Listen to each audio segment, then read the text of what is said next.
Hello and welcome to this Chemistry World webinar, Accelerating Density Functional Theory for Faster Calculations. I'm Natalie Starkey, Chemistry World Science Media Producer, and I'm here with you for the next hour.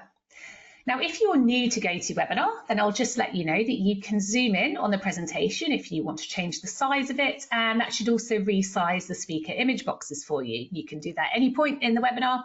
You also have the option to turn on closed captions if you would find that helpful. Now, we're very happy that Microsoft have chosen to work with Chemistry World again, and it's lovely to have them back here. Today, we're joined by Dr. Alexis Mills from Microsoft, who I'll introduce properly in just a moment. And she's focusing on density functional theory, or DFT for short, which is one of the most popular methods in computational chemistry due to its efficiency and accuracy in modelling quantum mechanical properties. However, running DFT codes can be challenging for the user and take substantial resources. To simplify and improve this process, Azure Quantum and Microsoft Research designed and launched Accelerated DFT, a modelling method that can determine the properties of molecules with thousands of atoms in a matter of hours. In this webinar, the Microsoft team will showcase how the new Accelerated DFT capability within Azure Quantum Elements can significantly speed up simulations on molecular structures. After an overview of the Azure Quantum Elements platform, we will see how easy it is to set up and run electronic structure calculations with the Accelerated DFT capability, leading to faster prediction and analysis of molecular structure properties. So let me introduce our speaker today. We'll just get Alexis on screen now. Welcome to the webinar, Alexis. Thank you. As a little introduction, Dr. Alexis Mills is a senior applied scientist in Azure Quantum Elements at Microsoft, where she designs solutions to accelerate scientific discovery within the Azure Quantum Elements platform. Her areas of expertise are in artificial intelligence and computational chemistry methods. She completed her PhD in physical chemistry from the University of Washington in 2022 with a focus in electronic structure theory and reinforcement machine learning. I'm very excited to hear from Alexis in just a moment, but I want to let you know that as with all Chemistry World webinars, we love to hear from our audience, and you're able to send in questions for us and, importantly, for Alexis about any aspect of what she covers today. We've also got some of Alexis's colleagues from Microsoft helping out in the background with questions today alongside the Chemistry World team. So you may hear back from them if I don't have time to put your question to Alexis live. So to post a question to the team, just look on the GoToWebinar panel for the questions tab, and that can vary in its location depending what platform you've joined us from. And you won't usually be able to see other people's questions in the questions box, but don't worry, we can see them all, and I'll be able to read those out to Alexis at the end of the webinar to answer. And finally, this webinar is being recorded, so if you miss anything today or you want to go back and watch again, then please just keep an eye on your inbox in the next few days, as we'll send you a link to the recording when it's all ready.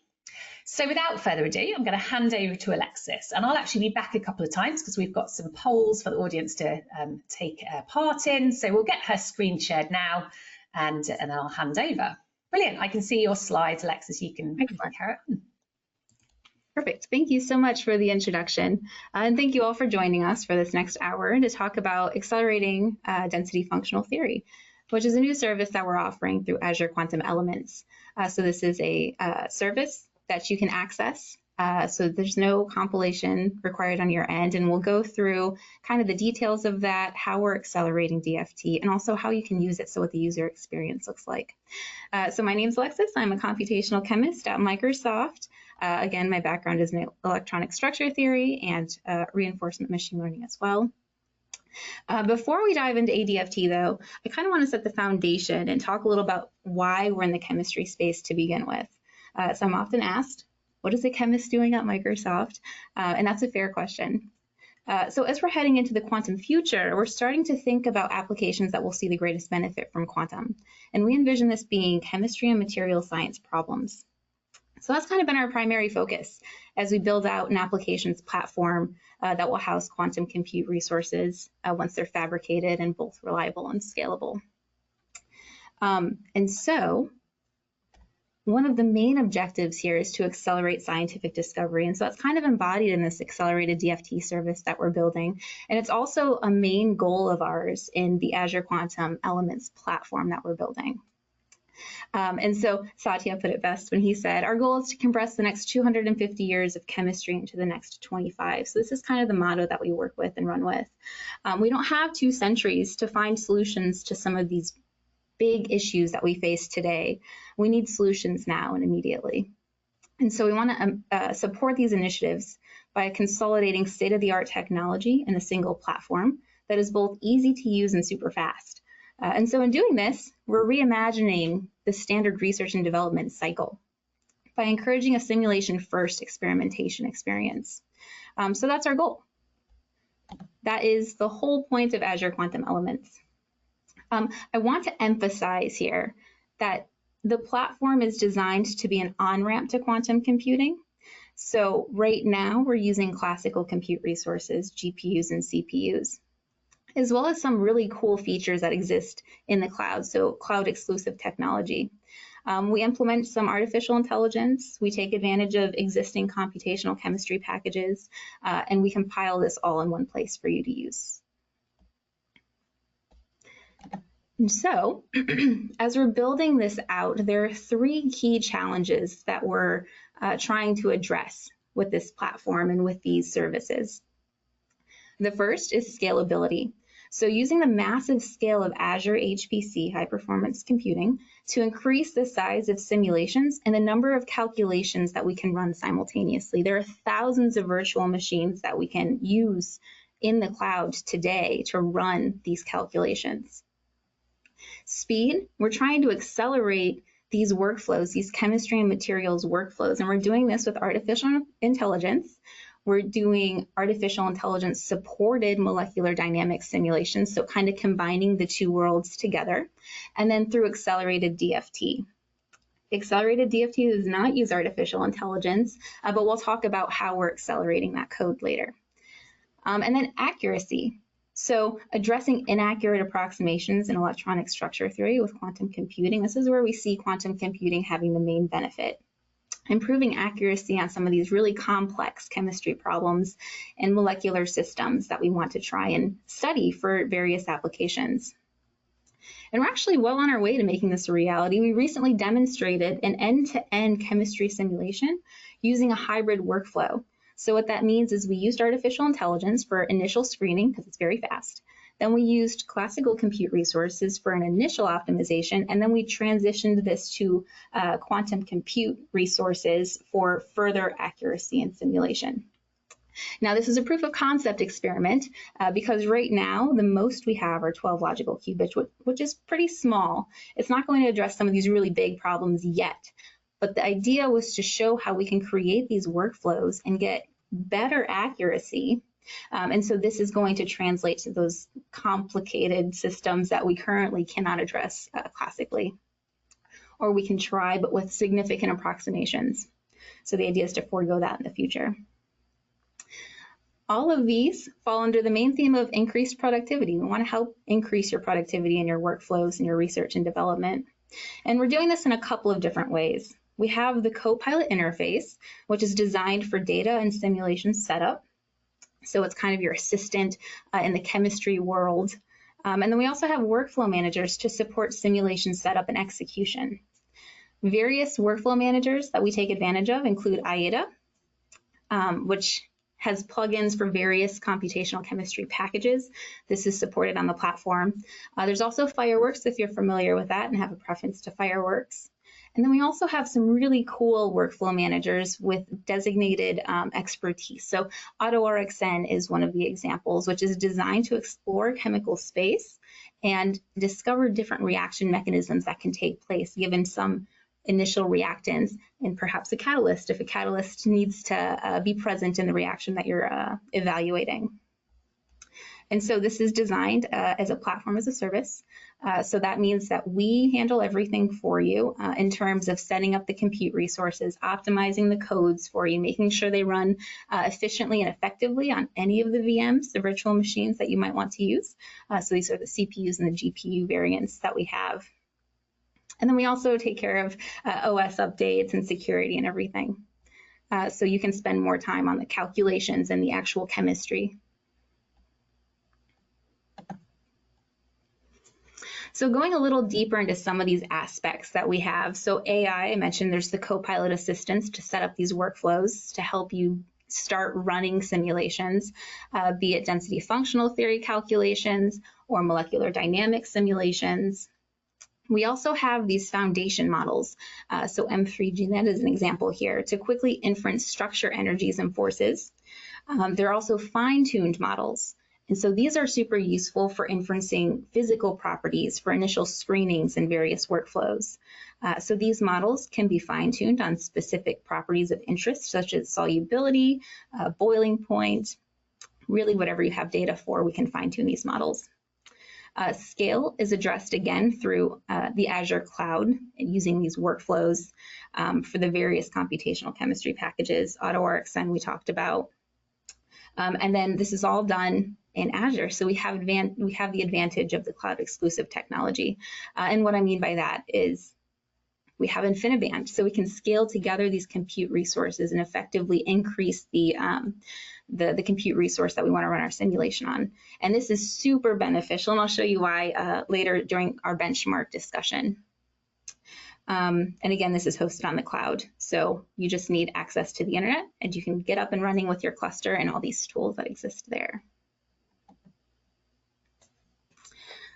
So the platform is designed to empower scientists to find solutions for today's most challenging problems and improve upon solutions that maybe have, materials and chemistry at their foundation, but could, increase the sustainability of some of these materials. We can think of batteries, for example.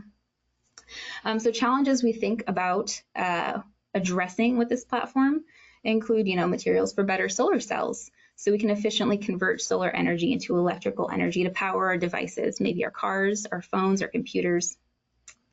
Improving battery materials using less lithium. So this is that sustainability effort, right? And this is actually something that we started to explore with our partners at the Pacific Northwest National Lab. We designed this workflow where we explored and evaluated over 32 million different candidates. We used AI in this workflow. We started using molecular dynamics as well as DFT to evaluate the electronic structures. And this allowed us to find a candidate material to start further investigating and synthesizing. We also think about finding better fertilizers to support food security, discovering maybe metal organic frameworks for water purification applications. And so the platform offers a ton of different tools to address these different types of projects that you're interested in. And so we'll stop with a poll to start with. Okay, brilliant. I'm going to launch that poll for us so that if you're watching, you can interact with the poll. So the question we've got for you is, have you used codes or services to perform DFT calculations? And it's a simple one. It's a yes or a no. So we just want to see who we've got in the audience today and what kind of experience you've had here. So it's pretty neck and neck at the moment. Maybe I think yes is winning at the minute, but I'll give you a few more moments to vote. Thank you for taking part in the polls. It's nice to see that what people are doing and what our audience is today. Right, I'll give you a couple more moments. I will share the results because I think it's frustrating if the audience can't see who else is around. So I'll give you a couple more moments and I will end and share there. So there we go. So we've got 54% were yes. So there we go. I'll let you continue and I'll close that poll now. Thank you, Alexis. All right, thank you. Wow, half and half. That's interesting. Okay. So based off of that, I want to take a moment to talk about what density functional theory is. I mean, so there are some in the audience that maybe know what it is or they haven't had much experience, so it's a little fuzzy. So DFT is a widely employed computational method used to study chemical systems and better understand how the electrons behave and give rise to molecular properties. And so from these calculations, we can evaluate a number of things. We can look at the thermochemical properties. We can simulate spectra. We can look at vibrational analysis to support this. And then we can also explore potential energy surfaces of a given system. So in short, this method gives insight into the electronic structure of a molecule or a chemical system. Systems we can think about evaluating with this kind of code, this kind of service, include small organics. We can look at metal complexes as well, and we can even scale this up to nanoparticles, which can be kind of large in size. It's an incredibly useful tool for discovery pipelines, and it's the reason that we can create some of these predictive tools that we use in workflows like generative chemistry, for example, which is another workflow that we've recently announced.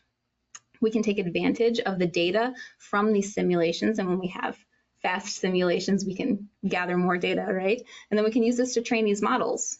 And then these models are put into these workflows so you can inference a large pool of molecules initially for screening purposes, of course. It should be noted, though, these simulations can be really complex to set up and optimize. And so we wanted to lower that barrier of entry and make it easy to use so researchers can expedite their discovery cycle. And so that's one of the main focuses of this service. In addition to accelerating it, right, we wanted to make it easy so you can use it in all of your workflows. And so we've really put a focus on the simplified input that you would have to write, and we'll go through that. I'll show you what the input looks like for this kind of calculation. Speed, of course, so this service offers a 20-fold average increase in speed over some other popular DFT codes. And then it's a software as a service offering, and so that means that we set this up for you. You don't have to compile the code locally anywhere. This lives in the cloud, so it takes advantage of cloud technology as well. It takes advantage of the compute resources up there, and when we get new compute resources, of course, we'll optimize this for that, and you don't have to worry about that transition. And then for ease of use, we have a simplified API for streamlining the computational process. And so it's equipped with a Python software developer kit. So you can integrate this in the different computational chemistry environments that you might have that you do your dev work on. You also have the option of using the command line interface if that's your preferred experience. So there's variability here, there's versatility. And you can start exploring this service today through the Azure Quantum Elements platform. And so during the demonstration, I'll show you what that looks like. So I'll take another moment to stop and ask, for those of you that use DFT, what are you interested in running? Brilliant. Okay, let's get that poll up on screen so that people can interact with it. You may need to use the little scroll bar. It depends on what platform you've joined us on, but you can scroll to see all of the options for the answers there. So yeah, which types of DFT calculations are you most interested in running? So you've got lots of options there. And we'll give you a bit, we already a clear winner at the minute already. It's the geometry optimization, so that's interesting. I think that's got to win at this point. We've got over 50% of the audience, so that's interesting. And yeah, that's good to see. I'll give you a few more moments. Thank you for joining in with the polls. Hope it's a little bit of fun for you watching as well. We like to try and break things up a little bit. Okay, I'm going to probably end the poll in just a moment. If you haven't put your answers in, then please do. There we go. I'm going to end and share the results. There we go. 54% was the geometry optimization. So there we go. And yeah, the second one was the last one, Born Oppenheimer. So there we go. I'll close that poll and let you continue, Alexis. Thank you. Okay, so yeah, geometry optimization. So to start, these are the 5 core calculations that we offer in the service. We have geometry optimization, which is a natural starting point for research, right? You want the most stable conformation. You want the ground state geometry here. We also have single point energies, single point forces, full Hessian calculations, and then Born-Oppenheimer molecular dynamics. And the reason we've selected these as our core calculations is because you can derive so many properties from these calculations. And so that's kind of why we focused here. So Born-Oppenheimer molecular dynamics, that was a big one too, which is very interesting, which is useful too, right? Because you can explore potential energy surfaces using these kinds of calculations. You know, you can change these coordinates to see how it adjusts the energy of the structures. So some derivative information that we can pull from this includes spectra, right? Nuclear magnetic resonance, infrared spectroscopy, and then we can do population analysis and evaluate the electronic density. And then there's also the thermochemical properties that we can pull from these calculations as well. So that's why we focused on these guys initially. Okay, so before showing some benchmarking results, I want to share a little about how we're able to run these calculations at 20 times faster than other DFT codes. And so first, what we've done is we've deconstructed standard DFT code, and we picked apart each step to identify the areas that can be adapted to GPU resources and which areas can be parallelized on CPU resources. And so this means kind of rethinking how we build the Fock matrix and how we solve the Kohn-Sham equations. The next step, we redesigned integral processes to run efficiently on GPUs. And so to do this, we enforced dynamic scheduling of batch data based on angular momentum to best align with the GPU capabilities. And then we optimized GPU kernel code for each type of the angular momentum combinations. And so this allows us to maximize the efficiency. And then finally, we re-engineer the scheduler such that data prepared on the CPU is efficiently prepped and passed along to minimize any bottlenecks that would otherwise occur on these resources. We also take advantage of cloud-native technology. So I've mentioned this a couple times. We can use InfiniBand to scale these calculations up, and then we can use remote direct memory access. So InfiniBand is going to allow this low latency communication between these nodes that we use. And then the remote direct memory access allows for memory updates with minimal delay, which is super beneficial for some of these larger calculations that we want to run. And so what I'm showing here in this plot is a comparison between accelerated DFT and then the PySCF code. And so in this particular data analysis, we can see that as these systems become really large, so the x-axis is the number of basis functions for our calculations that we're looking at. And so this ranges anywhere from about 28 basis functions to about 4,000 basis functions. As these systems get quite large, we start to see a notable speed up with accelerated DFT compared to PySCF time. Now I will point out here, accelerated DFT is run predominantly on GPU resources, and PySCF, standard traditional PySCF, is run on CPU resources. So there's this little discrepancy here. But we did compare this with other codes as well, beyond just PySCF. And so what we're looking at here are these single point energy calculations. So we're really just focused on the self-consistent calculation. And so we're comparing this against GPU for PySCF. We have TurboMole, we have PySCF, and then we have Sci4 as well. This benchmark that we're looking at consists of about over 300 molecules, and they're quite large. So these molecules were pulled from the transition metal QM and the PubChem database, and so this allows us to sample a broad range of structure types. And we've included catalytically active transition metals as well as large organic chemical systems. And so all molecules in this benchmark set consist of at least 100 atoms, and then the atom type is at least 4 different atom types. And so I visualized 2 of these systems here so you can kind of get an idea of the scale that we're working with. The basis set that we're using includes polarization functions as well as high angular momentum. And so this gives us a range of about 28 to about 4,000 basis functions to evaluate here.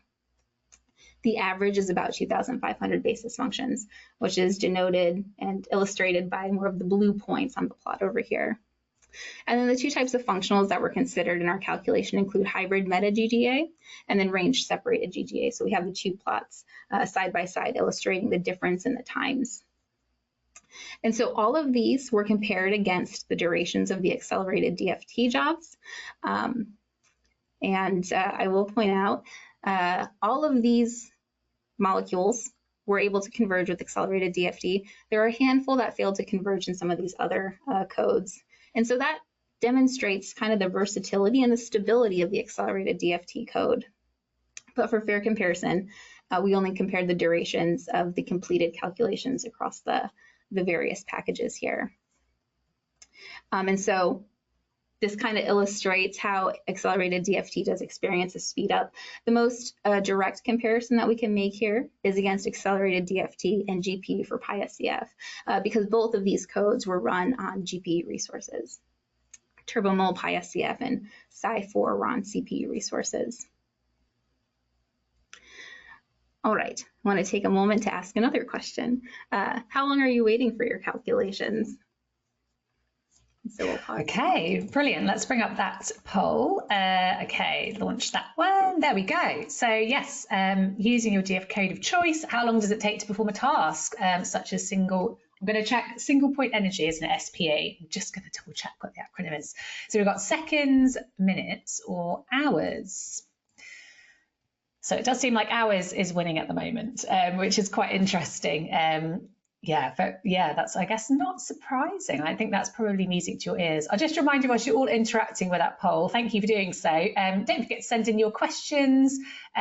We've got some coming in already, and I expect you're all thinking about what Alexis is talking about. So yeah, don't save your questions right to the end of the webinar, because we might not have time to ask them. So do try and send them in early if you've got something that you desperately want Alexis to answer. I'm going to end and share the results there. There we go, 54% was hours. So I'll close that one now and hand back to you, Alexis. Yep, that sounds about right. That was my experience in graduate school as well. A lot of these calculations, I would wait hours for them to complete, sometimes days. And so that can get a little frustrating and really slow down your progress, right? So something like accelerated DFT would have been highly beneficial for my research, absolutely. Okay, so now we're focused on accuracy. So remember these three technical challenges that I addressed. Accelerated DFT kind of touches on all of them. So we talked about speed, and now we're going to talk about accuracy. And we see that it has comparable accuracy to a lot of these traditional codes that people would use. So PySCF and GPU for PySCF, as well as accelerated DFT, have a very similar grid implementation. And so this is why the energies here are very, very close. And so what we're looking at here is the mean absolute error of the total energy for the converged calculations. Sci4 differs a little bit, but then TurboMol has the most dramatic difference in grid implementation. And so that's why we see this significant disagreement here comparatively to the other metrics. Okay, and now for scale. And so for the scale component here, we're looking at ubiquitin. Ubiquitin is a really, really large system, about 1,200 atoms, and with the basis set that we've selected, there are about 11,500 basis functions to describe this structure. And what we're illustrating in these plots is, first of all, the number of GPUs for the calculations. So this is going to be our y-axis, and then time, which is going to time is our y-axis. The number of GPUs is our x-axis. There we are. And so for 8 GPUs, we're already using InfiniBand here because one node in Azure Cloud typically has 4 GPU cards. So using 8 GPU cards, we're combining these 2 nodes together and running this calculation. This is a single point energy calculation, and it takes about 30 minutes to run. But once we scale this up and we start stringing together more nodes and we get to about 128 GPUs, this is where we see the most significant decrease. We kind of have this nice progression down here. And this calculation concludes in about 5 minutes. We're also showing the parallel efficiency. And so what we see is pretty good parallel efficiency up to about 64. And typically this starts to drop off at 16 GPUs if you're using some of these other codes here. So this is quite significant, and this supports, this increased simulation time. Now, I'd like to go further into the details, but for the sake of time, I would invite you to read the white paper for more in-depth analysis and also the details of how we ran this, this calculation here. So for the next part, we're going to go through what the user experience looks like and how we would set this up in a workflow. And so in using Azure Quantum Elements, this is where we're going to start. We're greeted with this landing page here. So all I'm doing is I'm using a web browser, and I'm accessing our cluster through there. On the front page, we have a series of apps that we can use. And for this, we're going to use the Code Server app. So if you use VS Code, this will look very familiar. We have this form that we'll start to fill out. And so this will tell us how much time we want access to our resource, and then also the resource type. Because we're going to use a service here, we're not actually running anything locally. We're sending it off to the DFT service to run. So we'll use a very small node. And then we'll launch this. And so now we're at this landing page here that tells us the status of our job. And so I started one earlier because sometimes it can take a little bit of time to get access to a resource. It has to find it and start it up. But this one started pretty quickly. Once it's up and running, we can connect to it. So we can connect to VS Code. I'll just use the one I have up and running right now. And so once we're here, I'll close out this tab. Let me make this larger. It's very large. Okay, here we are. And so in VS Code, right, I have access to my directories. I have access to my files that I want to run. The workflow that I'm going to work with right now is in this Accelerated DFT Jupyter notebook, which is pretty standard for a lot of the applications that we offer on the platform. We'll usually show them in the form of a workflow. I mean, a Jupyter Lab notebook that you can modify. And then we have curated environments as well for each experience, for each application. And so for the Accelerated DFT, we'll use the Accelerated DFT environment here. Okay, so to start, we're going to import all the packages that we need. We need to connect to Azure. And so we're going to import our Azure packages, as well as some accessory packages here for visualization purposes. When you connect to the Azure Quantum workspace, there is an access key that you have to include. And for security purposes, we'll read this in our config file here. So we won't show exactly what that string looks like. And then we'll pass this string through our workspace function here. And so this is going to connect us to our DFT workspace. And to confirm that we've connected, we'll run a little cell here that verifies our access, confirms that we can see the target. So when we submit our jobs, they'll go to that. For the molecular structure that we're going to evaluate, we're going to look at cinnamon aldehyde, and we can import this in the form of an XYZ file. And so we can see what that looks like. I've got a number of these molecules. Cinnamon aldehyde is my personal favorite, so we'll use this one. It's a standard XYZ. In the first row, in the first line here, you have the number of atoms, and then of course you have your X, Y, and Z coordinates, and that's really all you need. This is not an optimized structure. I think this was just pulled off of PubChem. And so we'll import this, and the first thing that we want to do with most workflows is to optimize our structure. So we want the lowest energy configuration before we start evaluating the properties. And so we're going to send off a geometry optimization job here.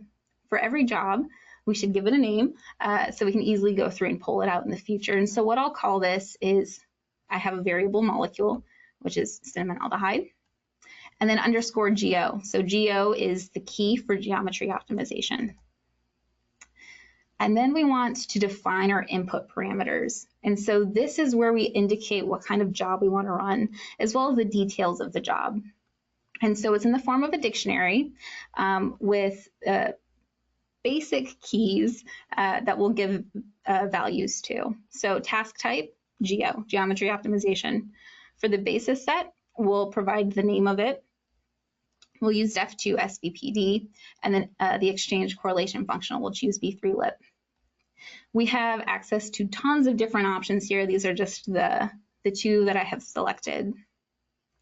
And then there's a molecule key. You don't have to pass this through. It can be assumed that you're using a charge 0 and a multiplicity 1. However, if it is different than this, maybe you want to look at the cation or the anion. Of course, you would change the charge and the multiplicity here, but this is just to illustrate you have that option. And then for SCF, we'll use restricted. And then we can also modify these convergence thresholds. And let me make it so you can see the rest of the line here. So SCF for the SCF part, and then geometry optimization, because this is a geo job, we have access to these convergence criteria as well that we can modify. So I will set that. And another kind of neat thing is that we can search our workspace before submitting this job. And so this has a couple of benefits. You can go and see if this job has already been run. So we can look to see if it's succeeded. We can change this to failed to see if the job failed or if it's in the waiting status as well. And so in looking for this, if we can find it, then we can just pull that information down. We can pull that data from the cloud rather than running a whole nother job. And so in this next cell, we'll consult the completed jobs list, see if it found it, and if it didn't, we would submit a job. And so here is where we submit that job. We'll call the target, which is the service. We'll do the submit function, and from here we have to input a couple of different things. We have input data. So this is our XYZ file. This gives it the XYZ coordinates. We have input parameters. And so this is the DFT input parameters that we just defined above that indicates this is a geometry optimization job. And then we also have to pass the name through. And so this is the way that we can parse and pull that data later.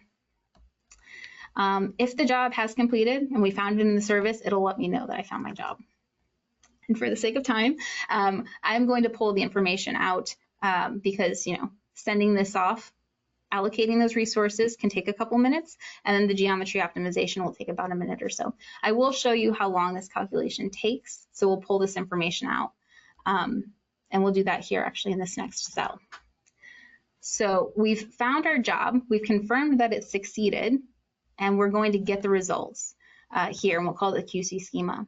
Because this is what the output is. We've formatted it such that you can easily look at the results. You can pull out information that you want to see and use that for analysis. And I'll show you kind of what that looks like in a second. And so we did find it. It has succeeded. And now we have this variable that we can start looking at, this QC schema variable. We have a tools kit that will allow us to read this in a reasonable manner. And so we're going to load the JSON. And we can also save this locally. So instead of pulling from the service all the time, we can just read it in from our JSON that we've saved locally. So here we've run this. We've defined our QC schema in a couple of ways. One we pulled from the service and one we're going to load from our local.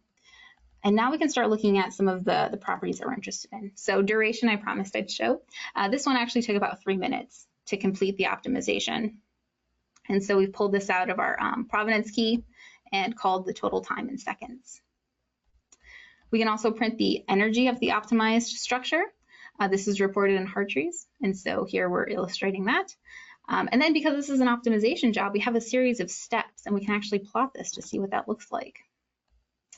And so here we have our optimization. We start off at a pretty high energy relative to the final couple of energies here. Okay. And so here, we're going to save our optimized geometry as an XYZ. And so we're going to use the toolkit design from the Python SDK. We're going to pass through our QC schema, which has all of our information from the optimization job. And we're going to convert these to angstroms, because typically they're reported in units of 4. And then we want to save the XYZ. And so we'll do that here. And we'll also print out the XYZ coordinates. And so you can see, maybe you don't have them memorized, but these are slightly modified from the input file that I showed a little bit ago. And so this is our optimized structure that we're going to use for the subsequent calculations. We can also visualize this in our notebook here.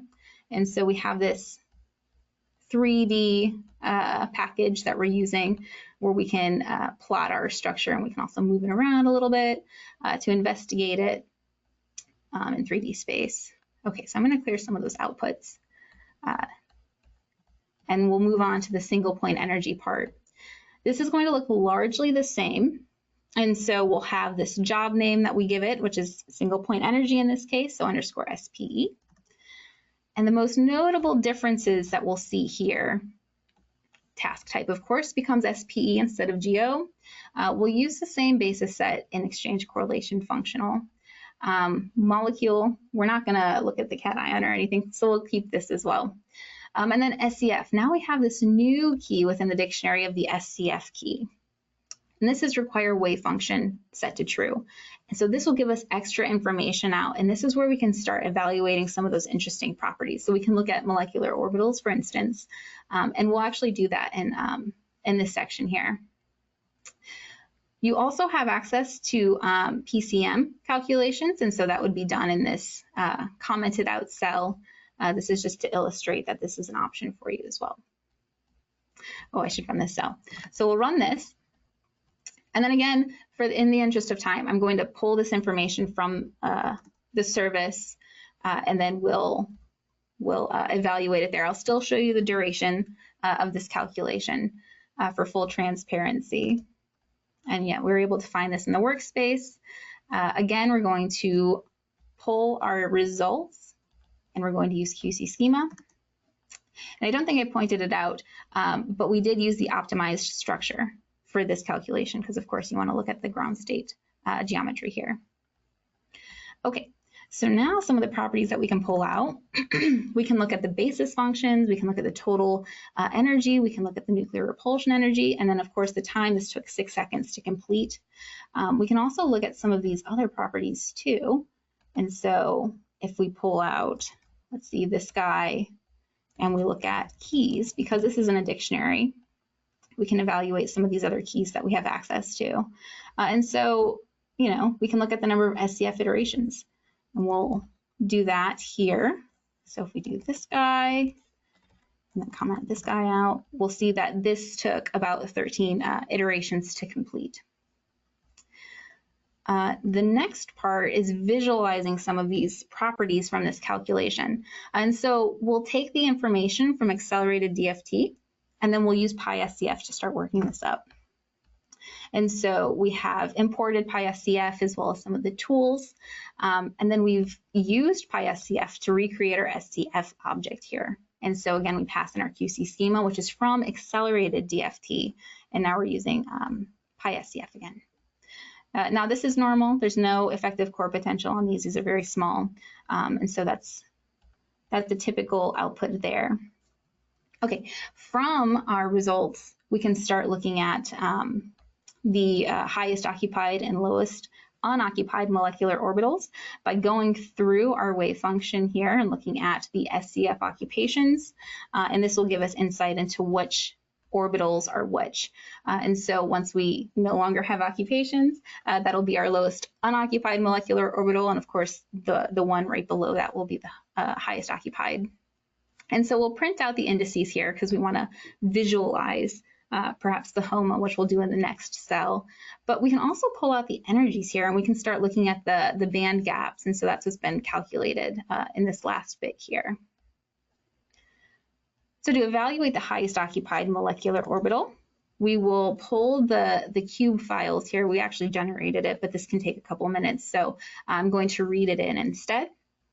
And then we'll use our Py3D mole package to visualize this. And so again, we have this widget we can move around, and we've plotted these orbitals as well, so we can visualize this now. I'm going to, again, clear this. This is a pretty large widget. And then we'll do charge evaluation. So we can look at the restrained electrostatic potentials here. And so we have a tool. We have a function in our toolkit that will look at this. But we also have access to CHELP-G charges. And so to do that, we will import .CHELP-G, and then we will use the appropriate function here, CHELP-G charges. And then we can run that and evaluate that as well. And so it's just a different way to look at the charges and just kind of to illustrate that we have access to these different functionalities here. Now this might take a couple of seconds because I'm doing a lot in this notebook here. And here are the CHELP-D charges. And then we can also use RDKit to evaluate this and plot our charges on our 2D structure, which is shown here. And so all we've done is used RDKit to visualize the 2D structure, and we've assigned each atom the appropriate charge that we got out of the RESP calculation specifically. Okay, and now for the last bit, we're going to do the full Hessian. And so for the full Hessian, again, we'll have our job name _FH for ease of access later. And then we'll do our DFT parameter input.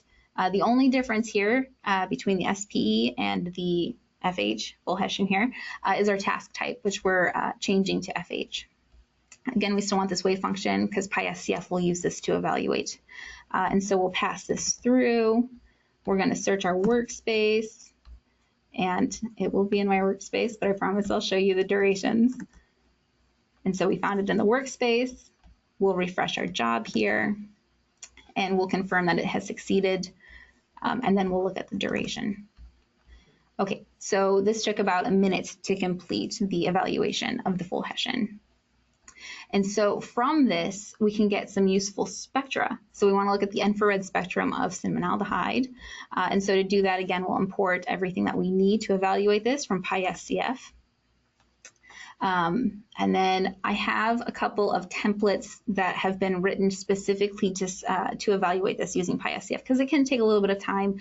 So you don't really want to run this in a notebook. Instead, we'll call our templates here, and I'll show you what the submit IR template looks like. If you use PySCF, this format will look similar. The only difference here is we're passing in our QC schema information from our accelerated DFT job here. And then we go through the standard procedure where we create the SCF object and we start doing the Hessian evaluation until eventually we get our IR spectrum. And so we'll set this up, and I'll show you how that's submitted through this workflow here that we've designed. We'll save this to our outputs. We'll call it IR simulation. And this is where we actually write to those templates. And we've submitted our job here. And so in submitting that, we are using Azure Quantum Elements, so it's going to send this off to a virtual machine. We can look at the status of this by using SQU, and we see that my job has been submitted here. It's going to use a CPU resource because we're using PySCF to further evaluate. And then these additional jobs down here are the 2 instances of this notebook that I have up. Okay. So the next part, while that's running, and it will take a while, we'll look at some of the properties that we can pull out just pretty quickly. So the Hessian, for instance, we can look at the frequencies from this. And so we see, the frequency that each mode shows up at. We also have the displacement coordinates here for each mode. And we could visualize this in a video to illustrate, in mode 0, we have mostly movement in the Z coordinate. And for this particular molecule, we have about 47 different modes. Next, we'll go down to thermochemical properties that we can pull out. And so this allows us to look at the heat capacities, enthalpies, entropies. We can also get the Gibbs free energy down here as well. And now because this IR spectrum evaluation does take a little bit of time, I'm actually going to just read in what I've plotted previously. This will take about 30 to 40 minutes to conclude. So in the interest of time, we'll show what we have here. This was evaluated, of course, using our information from Accelerated DFT and using PySCF to work it up. And this is the IR spectrum that we get for cinnamaldehyde. So we have our IR intensity, our molar absorption coefficients, and our vibration wave numbers down here on the x-axis. Okay. And so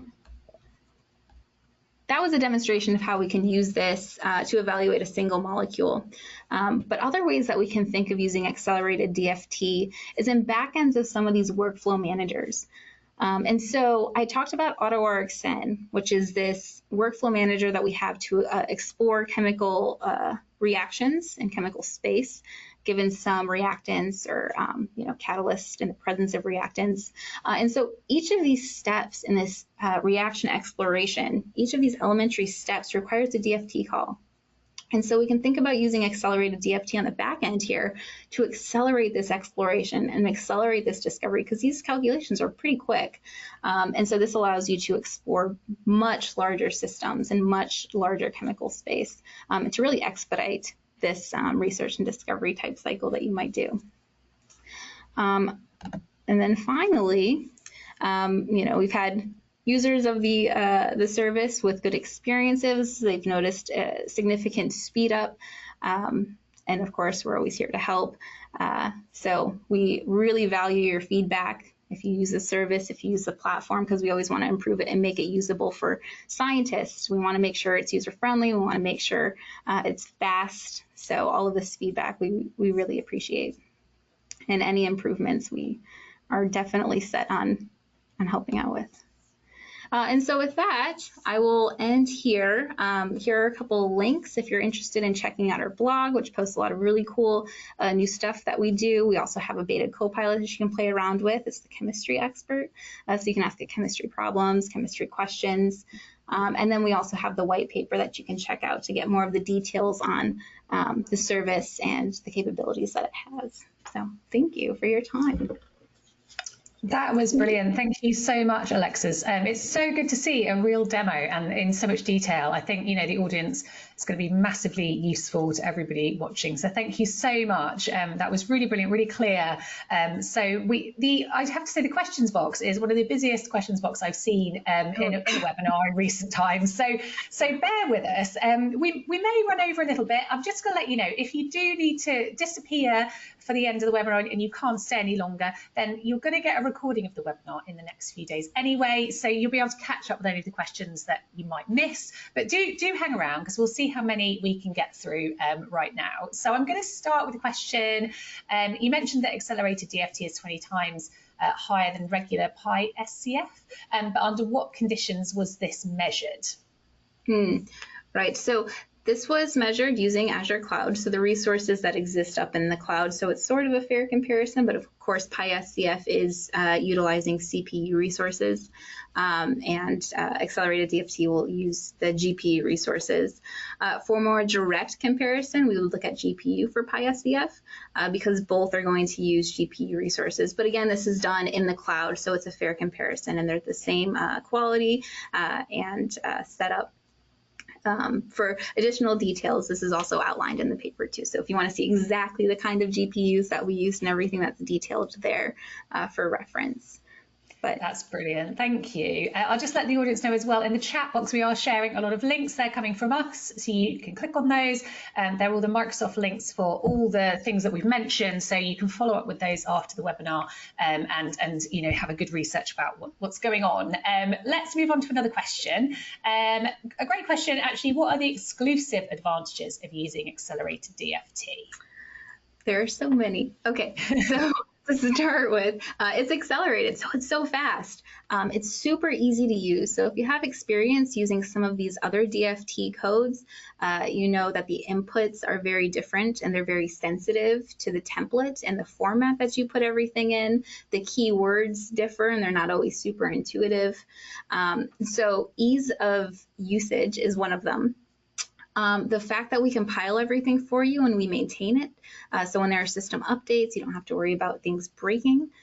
We maintain everything for you, and we make sure that it's running most optimally on the resources that it would require to evaluate these jobs.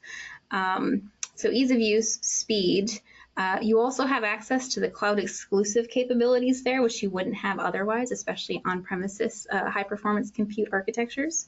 And so this is like InfiniBand, for instance. So maybe your job requires 128 GPU cards like Ubiquitin. So you can use that there as well. And then there's the remote direct access memory. So when we're running these jobs, we can quickly update the memory between the different nodes that you need to run it on. And of course, you have comparable accuracies to some of these other codes as well, but you have the advantage of the cloud native architecture of this code and access to cloud compute resources, which are top of the line resources. And so we maintain it all for you. Brilliant, thank you. I'll just let the audience know you may receive a question from one of the Microsoft team working away in the background, very busily typing responses. So in some cases, I won't be putting your question direct to Alexis, but you will have had a response from another Microsoft expert. So, we're getting through as many questions as we can. So bear with us. I think the team are doing a great job in the background. So thank you to them.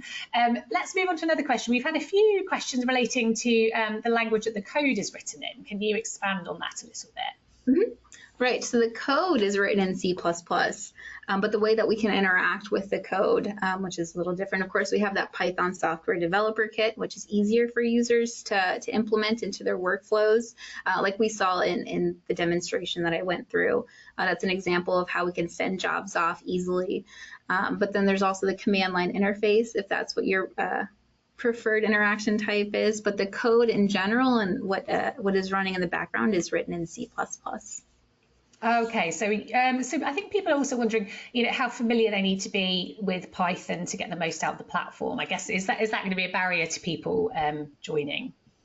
No. So we make sure to document and put into manuals how you would use this, and we try to make the interaction as intuitive as possible. So, for instance, this dictionary that we've set up, we have keys like task type or molecule and charge and multiplicity. So it's designed to be easier to understand and less obscure with these keywords. And for setting up the connection to your workspace and calling information from your workspace. All of this is done in a template format, so you can go in and easily modify and see how it's done before, so you have an example to work off of. But it's really well documented, and we try to make it as intuitive as possible and easy to set up with minimal, extra keywords or template formatting. So we design all that for you, and we try to support the customer on that end. That's excellent. I'm sure that's going to be good news to a lot of people. Okay, goodness, lots of questions. Let me go to this one now. You mentioned how useful this would have been in your own research. Yes, I heard you mention that earlier. Do you think the main uses will be in primary research? And could you run through some of the benefits to chemists in industry as well? That's a great question. Thank you for that one.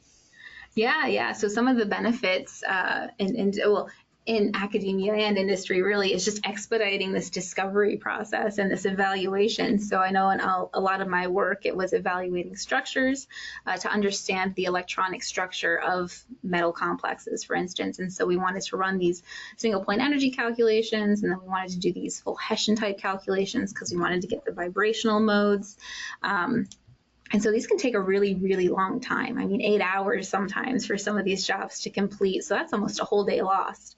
And so if we could expedite this, that would have been so beneficial. We could have evaluated more structures simultaneously. There's also the limitation, of course, of being on-premise HPC versus cloud. So with cloud, we have access to thousands of VMs, so we can run tons of jobs simultaneously. And so in industry, there's the benefit of being able to run tons of simulations all at once. But then you can also pull information. So I think I briefly touched on this, but from these DFT calculations, because we can run so many, we're collecting tons and tons of data, right? And so from this data, we can use it to start training models for discovery type pipelines.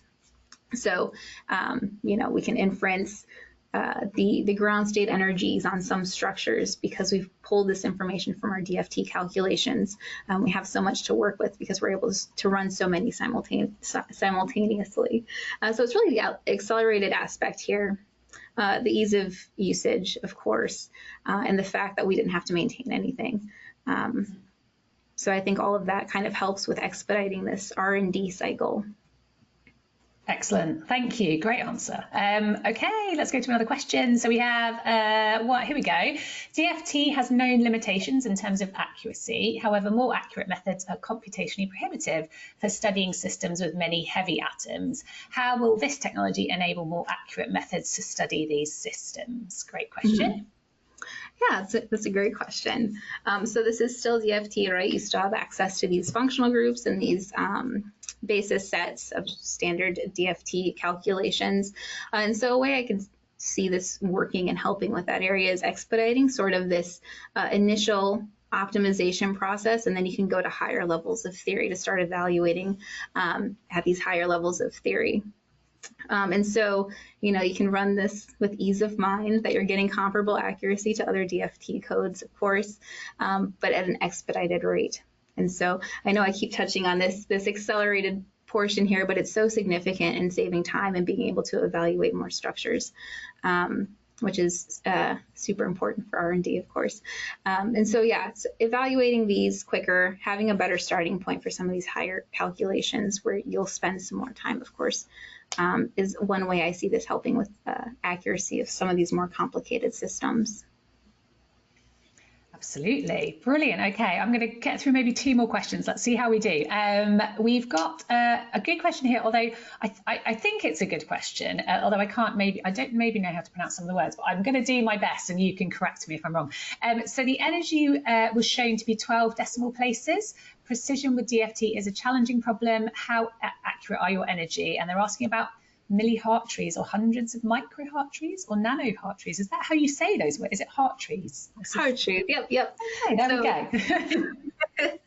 In the table that I demonstrated, I illustrated in the slide that was in millihartrees that we're comparing these to. And it has very good agreement with the more traditional codes that you might use, so standard PySCF, GPU for PySCF. And again, this is because of the grid implementation is very similar. So we get comparable agreement in millihartrees, so quite small, which is very good. And in the plot I was showing, it was a very quick plot in the notebook, and so it's whatever matplotlib assigned there. So at the top, there was a variable that we would have multiplied that all to, if you were looking at the convergence plot there. But in the slide, in the benchmark, that's millihartrees. And there are, of course, more details of that in the white paper as well. That goes into some of the details of the implementation, as well as why we get really good agreement there. Okay, thank you. Alexis, you're doing such a good job with these questions. You're going to be absolutely exhausted at the end of this, but I'm going to keep going with a couple more. Okay, so can you comment on the reasons why accelerated DFT is faster than more conventional implementations? Yeah, definitely, of course.